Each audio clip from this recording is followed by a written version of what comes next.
You say you love Native American legends. Have you heard of the Goatman? No?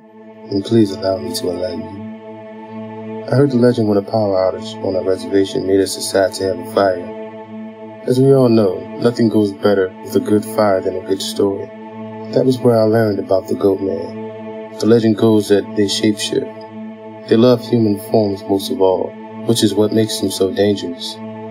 It's thought that if you find a bone of one, or take a photograph and keep it in your house, it will wait. For what, you ask? The answer is, they wait for you to leave. Once you leave, they ransack the place until they find what you took from them. There was even an incident I heard that night, where some men met the Goatman face to face. It was a night like the one I was experiencing. Some men had decided to have a fire in the desert and told some stories around it. Then a stranger walked out of the desert into the sea. Never speaking a word, no one really got a good look at the stranger. One man brought up the legend of the Goatman, causing the stranger to listen a little more closely. At the end, the other men nervously laughed. The stranger stood still, silent. The men decided to go back to their homes and put out the fire.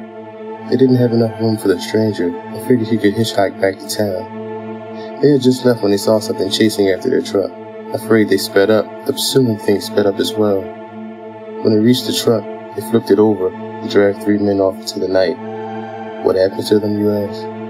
Well, they were never found. Be careful of the Goatman. They can shapeshift, didn't I tell you? A homeless man begging for change could be one, or your boss, teacher, or even your friends.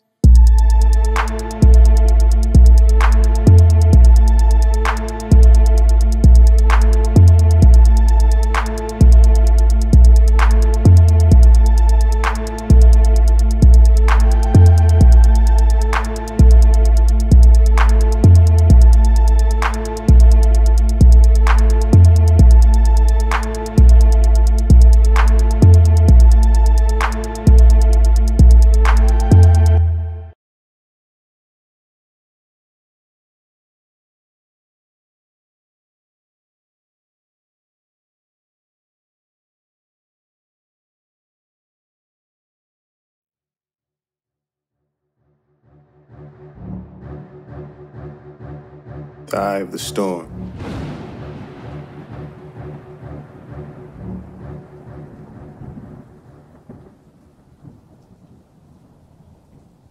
Howard Krugler, a famous actor, sat in his car. The chrome vehicle rested upon the right shoulder of the highway. I was never a superstitious person. The idea of unknown forces affecting my life never was one that appealed to me. Personally, I thought the idea was utterly ridiculous and scoffed at any fool who believed otherwise, avoiding black cats, never crossing someone on the stairs.